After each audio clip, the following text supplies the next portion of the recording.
Hey friend, it's Maddie. Welcome back. Today is going to be my slightly belated November wrap-up. It's been a week, so I'm a little bit late. I'm filming this on Thursday, hopefully posting it on Thursday. But I would like to talk about the books that I finished in November. Now, I did a mid-month wrap-up this month.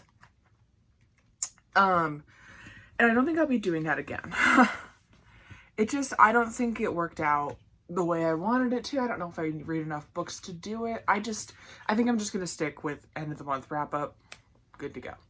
Okay, so we are going to talk about the books I read in November.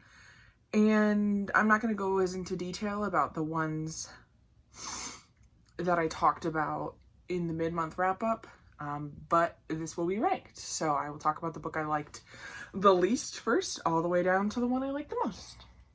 And this was an interesting month because I had a 1 star and I had a 5 star. Let's talk about it. So the first book I am going to talk about is my least favorite book of the month. I gave it 1 star. And it is The Tenant by Katrine Engberg. This is the start of a detective series by a Scandinavian author, and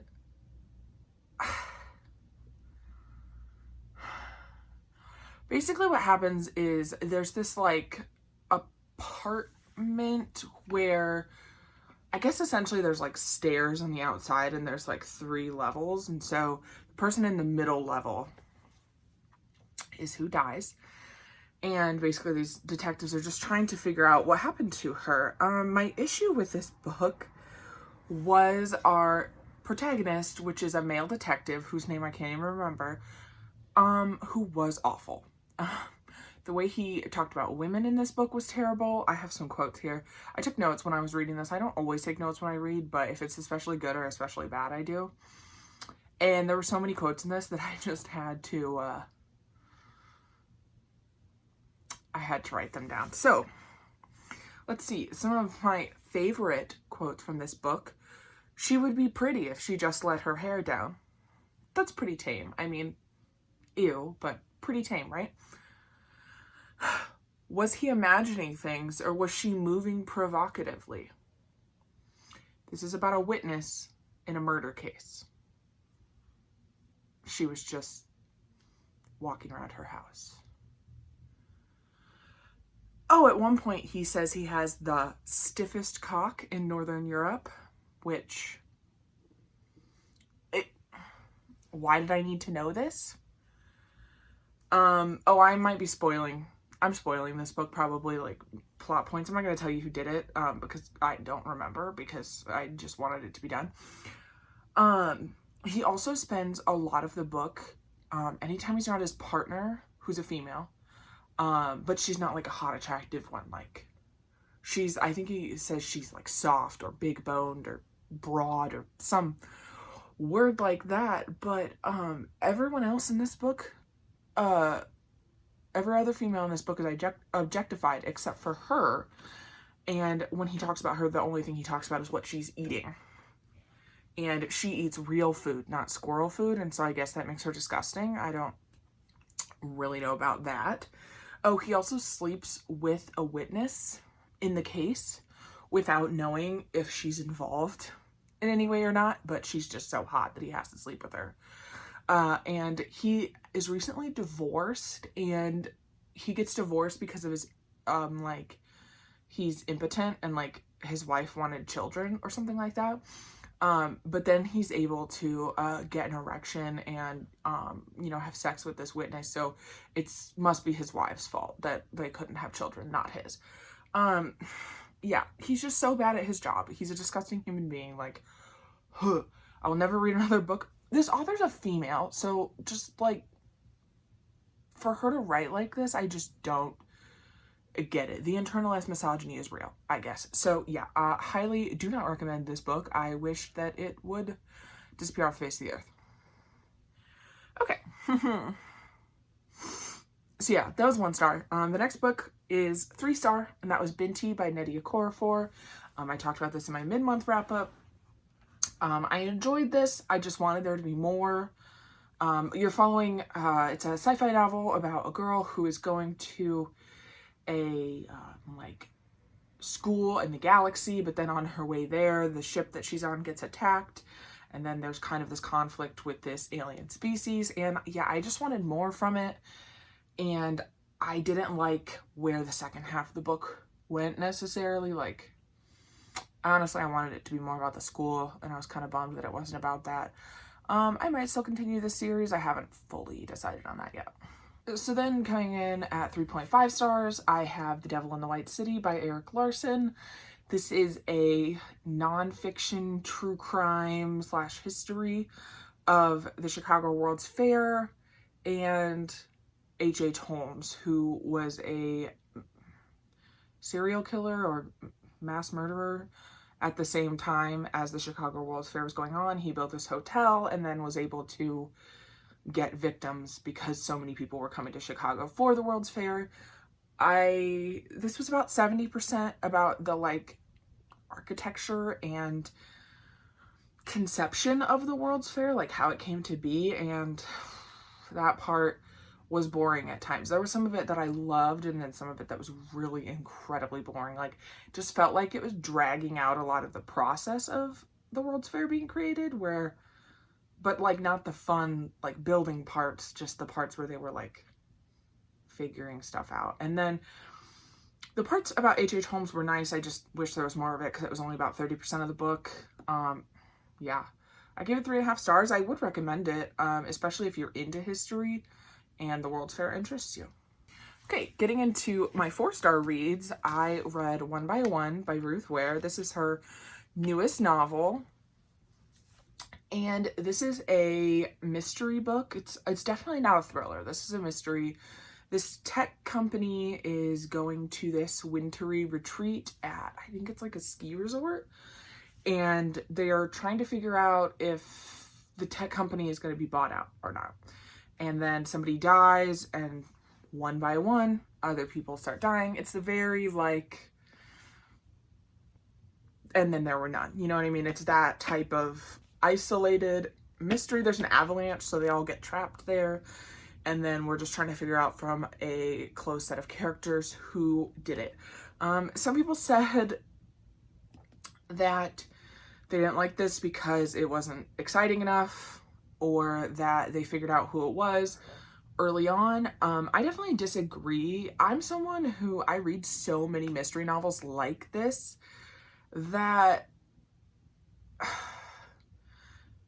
I think sometimes there's an assumption of like, oh, it's this character or that character. But then you can also be tricked by, oh, maybe the most obvious character is really who it is, or maybe it's not who it really is. And I think this kept me guessing. I really enjoyed my time with it, and if you like this type of isolated mystery, this is a good one to hunker down with in the winter because they're trapped, it's cold, the heating goes out, so you can get that really good cold vibes. This one is awesome, and I'm going to be giving this as a gift because I liked it, and I think I would like to spread the love. So yeah, 4 stars, really recommend it. My second favorite Ruth Ware, I think I still liked The Turn of the Key better, but this was really good. The other 4-star book I have is The Hound of the Baskervilles by Sir Arthur Conan Doyle. This is a Sherlock Holmes mystery.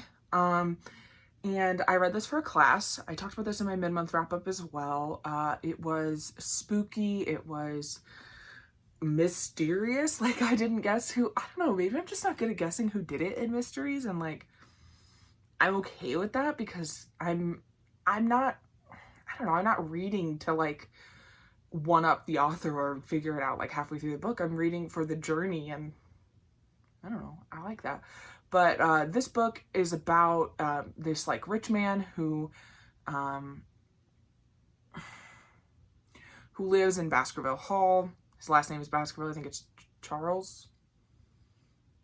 Yeah, Charles Baskerville is dead, and his heir is trying to figure out like if he was murdered or if the Hound of the Baskervilles killed him, which is like a mysterious kind of ghostly tale that is told all the time about the Hound of the Baskervilles. And you know, Sherlock sends Watson to Baskerville Hall to go with him and try to figure out what's happening. And I really love Sherlock Holmes stories. I think that they're fun, and I like the way that at the end Sherlock unpacks everything and tells you what happened. And so this was 4 stars again, and I think it's worth a read, especially if you're looking for something short for the end of the year. This copy is only 124 pages, so might be a good one to squeeze in at the end of the year, and I'm sure that's in the public domain, so it probably isn't that hard to find an ebook copy of. Bringing us to the 4.5 star region is Convenience Store Woman by Sayaka Murata. This book is about this woman who works in a convenience store, and she is in her 30s, and a lot of people in her life think that it's really strange that she still works at this convenience store that she's worked at for like more than 10 years. And she's perfectly content to work at this convenience store. She loves it. She's good at it. And yeah, this is just kind of a character study of the main character, but oh my gosh, I really liked her. I liked the atmosphere of this story. It reminds me a lot of Eleanor Oliphant is Completely Fine, and the way that I felt about Eleanor Oliphant in that book. So if you liked that book, I think that you would enjoy this one. I think Sayaka Murata has another book that just came out this year that I would really like to check out too, so I'll have to look into that. But yeah, if you like character study type books, like kind of following one character, but maybe there's not a whole ton of plot, like this is for you. Okay, the other 4.5 star I had this month was Night of the Mannequins by Stephen Graham Jones. I am in love with Stephen Graham Jones now. I'll talk about in a minute. I'm in the middle of one of his other books right now, and oh my gosh, his writing totally works for me. I think he writes in a very, not conversational, but it's very easy to understand. You know, there's not a lot of like fluffy writing. Like sometimes when you're reading something like Sherlock Holmes, it can be a little bit difficult to understand. It was written a long time ago, you know, kind of hard to understand. Stephen Graham Jones is not doing that. This is more of a YA. I don't know if it's YA, but the protagonists are teenagers, so they talk like teenagers and we're in the mind of a teenager the whole time. But I really loved it. Basically, these kids pull a prank at the movie theater where they bring a mannequin in there. And then after that happens, people start to die, maybe? And, what's causing it? I don't know. Guess you'll have to read it to find out. Again, a beautifully short one. This one is just over 200 pages. I read this in hours because I loved it so much. If you like slashers, check this out. Then finally, my 5-star read for the month, and a book that really took me 2 months to read, even though I wasn't like reading it the whole time. I have been reading it since the end of September. I finished A Court of Mist and Fury by Sarah J. Maas. I loved this book. I don't know what I can say about this book that hasn't already been said, but holy shit, I'm in love. I want to read A Court of Wings and Ruin immediately, but I'm going to hold off till next year because I can't start another chunker right now. Basically, in the first book, you're following this human girl, Feyre, who accidentally kills a Fae and then gets kidnapped by a Fae prince or a Fae lord, high lord to, you know, sort of as retribution for what she did. And stuff starts to happen while she's there. This is the second book in the series, so I really can't give too much away, but the new characters we're introduced to in this book, I love. I'm obsessed. Rhysand in this book, I liked getting to know more about him and kind of where he's coming from. It made me appreciate his character a lot more, and I really liked Feyre's growth in this book. I thought it was amazing. So I'm really excited to read A Court of Wings and Ruin, and then I think she has a new one. The 4th book is coming out in January, so maybe by next year, this time I'll be all caught up, which would be really sad because then I wouldn't have anything else to read. Okay. And then just quickly to talk about, I'm still chugging away at The Half That Has Never Been Told by Edward Baptist.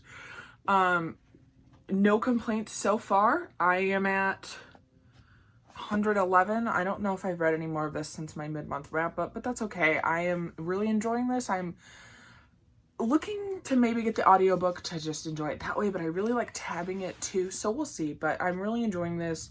This book is about the history of American capitalism and the role that slavery played in that, and it's really good. The writing is really good, and I'm learning a lot, so I'm interested to continue reading that. Then the other book that I'm in the middle of that I apparently did not bring upstairs with me is The Only Good Indians by Stephen Graham Jones. I'm about, I would say, 50% of the way through this book. I just finished part 1. Oh my gosh. This book is amazing. So you're following these, at different points, 4 indigenous men who they're part of the Blackfoot group, and they went hunting for elk on this one Thanksgiving day. It's either on Thanksgiving or around Thanksgiving, and now they're convinced that this elk is haunting them, even though they killed it. And that's all I really can tell you. This book has been gory so far. It has been shocking. I don't know, some people might say it was a little slow in parts, but I've really enjoyed every part of this I read. I think part 1, we were really getting to know Lewis, who's one of the characters, and I enjoyed getting to know him, because by the time you reach the end of part 1, and you know, usually at the end of a part something major happens, we understand why he does what he does and why what happens. You know what I mean? So I'm really enjoying it. I will probably finish that within the next couple days. Yeah. So December reading plans. I want to read just whatever I want. The only thing for sure that I want to attempt to get through this month is Ghost Story by Peter Straub, which is also downstairs. So I'll just pop a picture right here. We're reading that for Rachel from the Shades of Orange's Patreon book club, and it's had mixed reviews so far as part 1 goes, but we'll see. I will read probably most of it. I don't know. I've gotten pretty good at DNFing books this year, but I'll give it its fair shot. Don't worry about that. Let me see. Anything else that I was wanting to get to? I know I said in my mid-month wrap-up there were some books I wanted to get to before the end of the year. I don't know if I'm going to get to The Five by Hallie Rubenhold. I kind of failed. Maybe didn't fail, but didn't read all of the books that I had on my Nonfiction November TBR, because I never read all of the books on any TBR. Like, and in fact, the only nonfiction book I finished in November was not on that TBR. So I'm not very good at TBRs. That's a goal maybe for next year, is to try and stick to TBRs or give myself looser TBRs so that it's not so limiting. I don't know. But 2 books that I think I'm going to try to finish before the end of the year is Rebecca by Daphne du Maurier and Horns by Joe Hill. I think that's all I have really on my plate, and anything else I read is just going to be mood reading, which is what I do anyway. But yeah, let me know if you've read any of these books, what you thought of them. Give this video a thumbs up if you liked it, if you like any of these books, and subscribe if you would like to see more content from me. I hope you have a wonderful day, and I'll see you in my next video.